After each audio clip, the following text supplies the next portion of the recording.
여러분 안녕하십니까? 광주 MBC 뉴스데스크입니다. 탐방객들에게 무료로 개방됐던 지리산 국립공원 주차장을 국립공원관리공단 측이 조만간 유료화하겠다고 밝혀 논란이 일고 있습니다. 기존에는 관광객들의 부담을 없애고 공간을 제공한다는 의미에서 입장료와 문화재 관람료를 받지 않고 있었던 건데요. 이런 운영 방침과 정면으로 반대된다는 지적이 나오고 있습니다. 임지은 기자의 보도입니다. 화엄사로 가는 길목에 위치한 지리산 국립공원 주차장입니다. 주차 대수 400여 대, 약 3만 제곱미터 면적의 환경보 땅을 국립공원 공단이 위탁받아 무료로 운영하고 있습니다. 관광객들은 무료 주차장에 차를 댄 뒤 인근 숙박업소와 식당을 이용하고 있습니다. 그런데 오는 7월부터는 주차장을 자유롭게 이용할 수 없게 됩니다. 주차장 입구를 보시면 이렇게 차단기가 새로 설치됐는데요. 국립공원 공단이 관광객을 대상으로 주차비를 받기로 한 겁니다. 다른 데 가면 다 좋은데 많은데 마을하고 주차장 받는데 웃기고. 공단은 구례군이 화엄사를 왕복하는 전기 트램을 만들기로 하면서 노후화된 주차장 정비에 36억 원의 국비를 투입했고 이를 계기로 유료화를 추진하고 있습니다. 그러면서 지금처럼 주차장을 무료로 운영하고 싶다면 구례군이 나서줄 것을 주문했습니다. 현재 관광객들의 편의를 위해 주차장 4분의 1 면적에 대해 임대 비용을 지불하고 있는 구례군에게 주차장 전체에 대한 비용 지불을 요구한 겁니다. 구례군과 임대계약 체결을 통해서 군에서 무상으로 개방을 했던 관계여서 확정돼 있지는 않지만 현재 그런 방안도 하나의 안으로 가지고 있습니다. 하지만 구례군은 감정 평가 결과 최대 수천만 원까지 산정될 수 있는 임대료를 떠안기 부담스럽다는 입장입니다. 결국 공단은 구례군과 협상에 실패하자 주차비를 받기로 결정했습니다. 임대 금액이 몇 천만 원 이상 올라가면 부담스러운 건 사실이고요. 인근 상인들도 관광객을 유치하겠다는 공단의 취지와 주차장 유료화 정책은 모순된다며 반발하고 있습니다.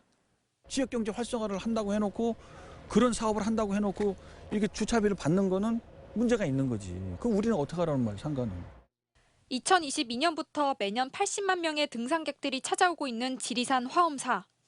국립공원 공단 측이 입장료에 이어 지난해 문화재 관람료까지 폐지한 가운데 주차장 유료화가 추진될 경우 관광객들과 상인들의 반발이 예상됩니다.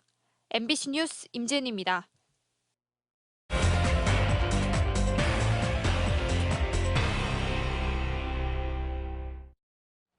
나주 부영 임대아파트가 부실 공사 때문에 대대적인 보수 공사를 하고 있다는 소식 어제 전해드렸습니다. 문제는 이로 인한 피해를 입주자들이 고스란히 감당해야 한다는 건데요. 길게는 수년째 소음 피해를 겪으면서 입주자들은 정상적인 생활이 힘들다고 말하고 있습니다. 김초롱 기자가 보도합니다. 평일 오전 집안 전체에 소음과 진동이 울려 퍼집니다.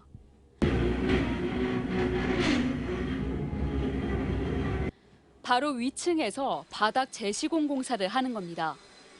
장비를 동원해 기존 마루를 모두 뜯어내는 작업입니다. 계속 났었어요. 멀리 사람도 오늘 가까이 산가 봐요. 1분 정도 소리 세기를 측정해봤습니다. 작을 때는 30에서 40데시벨을 보이다가 커지면 60데시벨 내외, 순간 최대는 70데시벨을 보였습니다.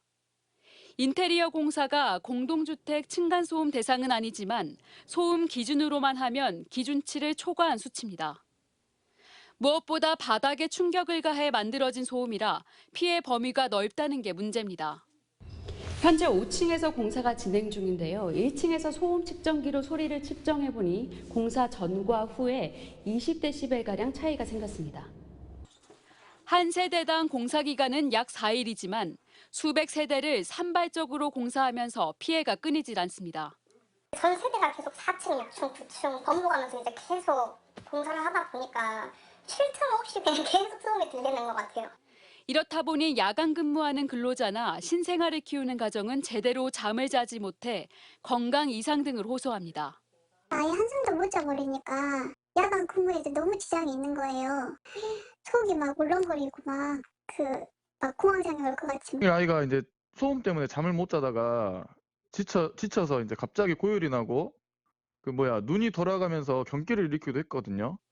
부영은 최근 민원을 접수하고서 공사 소음을 줄이도록 했다고 밝혔습니다. 공사 업체에게도 좀 소음을 최소화할 수 있도록 이런 사용 공구나 용구 이런 걸 좀 보완해서 좀 소음을 최소화 좀 해라. 하지만 공사는 4월까지 계속될 예정. 주민들은 보상이라도 해달라며 한 가구당 보상금 100만 원과 임대료 동결 등을 요구하고 있습니다. MBC 뉴스 김초롱입니다. 광주 최대 민간공원 특례 사업인 중앙공원 1지구 사업자가 공동주택 분양 방식을 현재 후분양에서 선분양으로 전환해달라고 광주시에 요구했습니다. 다음 주에 타당성 용역 결과가 나오는데 선분양이든 후분양이든 사업 추진이 매끄럽진 않을 걸로 보입니다. 왜 그런지 주현정 기자가 취재했습니다. 광주 중앙공원 1지구에는 총 2,772세대의 아파트가 들어섭니다. 계획대로 2027년 말 후분양했을 경우 3.3제곱미터당 예상 평균 분양가는 4,226만 원.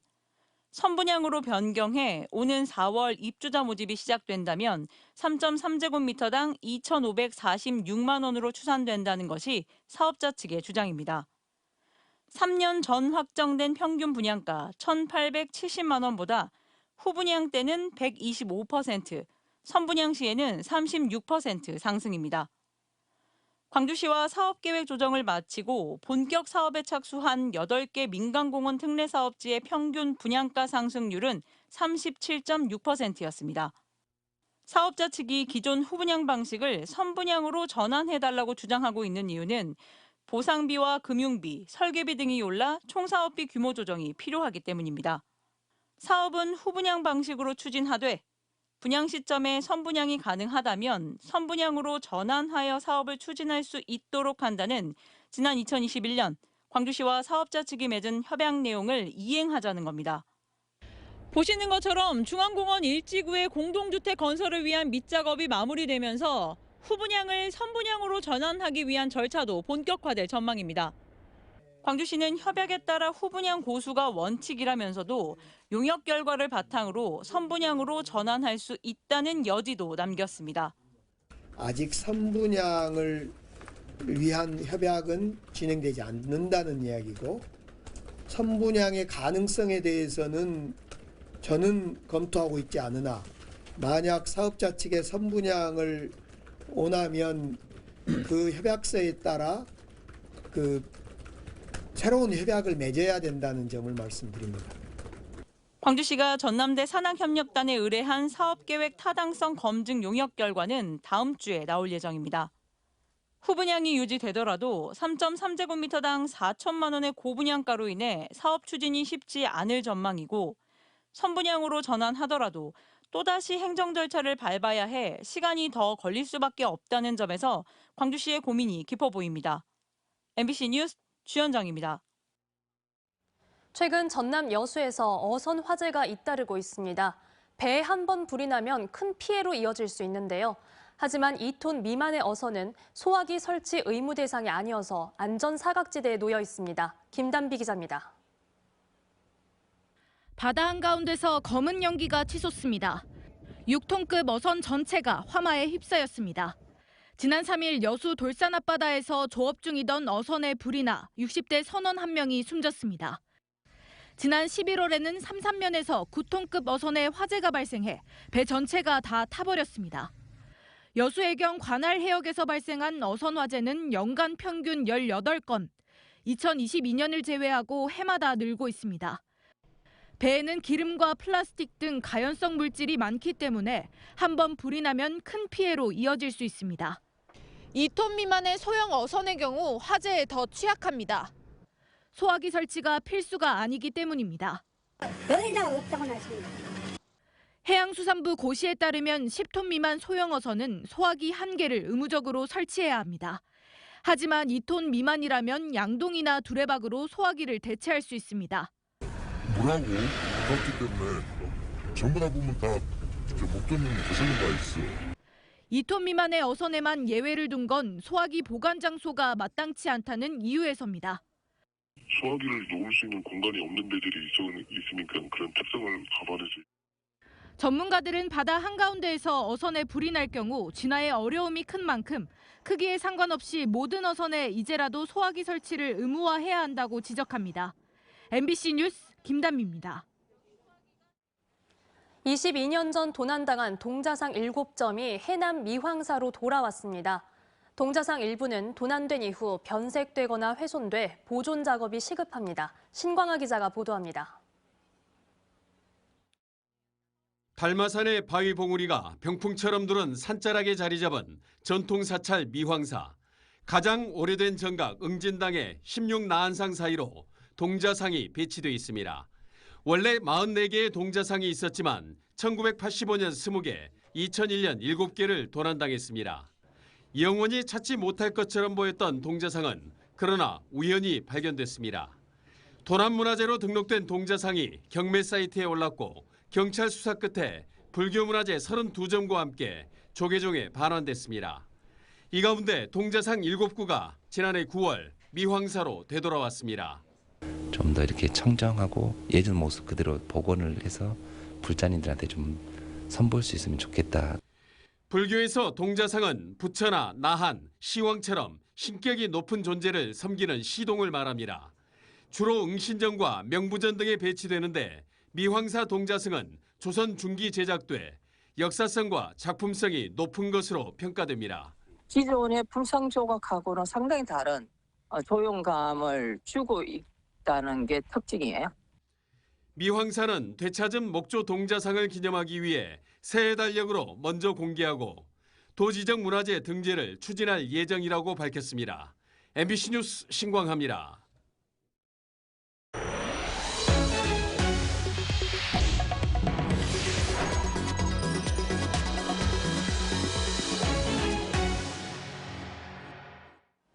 광주 지역 미술계 일부에서 비엔날레 전시관 설계를 재공모해야 한다는 주장에 대해 광주시가 받아들일 수 없다는 입장을 밝혔습니다. 광주시는 전시관 건립자문위원회를 통해 국제 설계 공모 추진 방향에 대해 논의하고 또 추진 상황을 공유해온 만큼 전시관 설계작 결정 과정에서 어떤 문제도 없다고 설명했습니다. 또한 세계적 위상을 갖춘 건축가를 지명 공모하는 방안도 나왔지만 공정성과 예산 문제 등으로 추진되지 못했다고 덧붙였습니다. 앞서 광주 미술계 원로들은 광주시가 미술인과 시민들의 기대를 외면한 채 일방적으로 전시관 설계를 결정했다며 재공모를 요구했습니다. 여순 사건 진상조사 보고서 작성 기획단의 편향성 논란과 관련해 유족들이 상경 기자회견에 나섰습니다. 여순항쟁 전국유족총연합 회원들과 지역 국회의원 등은 오늘 국회와 여순사건 중앙위원회 앞에서 잇따라 기자회견을 열고 진상조사 보고서 작성 기획단을 편향된 비전문가들로 구성한 것은 국민과 국회를 무시하는 처사라며 정치적, 이념적으로 중립성을 가진 전문가들로 기획단을 재구성할 것을 요구했습니다. 이들은 과거의 아픈 역사를 이념과 정치의 도구로 삼아서는 안 되고 윤석열 대통령도 후보 시절 올바른 진상규명과 명예회복을 약속했다며 정부의 즉각적인 대처를 촉구했습니다. 행동하는 양심으로 불리며 수십 년간 사회 참여와 생명운동을 펼쳐온 고 정의행 호남 인권사랑방 의장의 유족이 5.18 정신적 손해배상 소송에서 승소했습니다. 광주지법 민사 14단독 최윤종 판사는 정 의장 자녀 2명이 국가를 상대로 제기한 손해배상 소송에서 원고 일부 승소 판결하고 원고 2명에게 각각 2,800여만 원을 지급하라고 명령했습니다. 재판부는 전두환 등 신군부 세력에 의해 헌정질서 파괴 범죄가 자행되는 과정에서 정 의장이 불법 구금 등으로 정신적 고통을 받았음이 명백하다고 판결 이유를 밝혔습니다.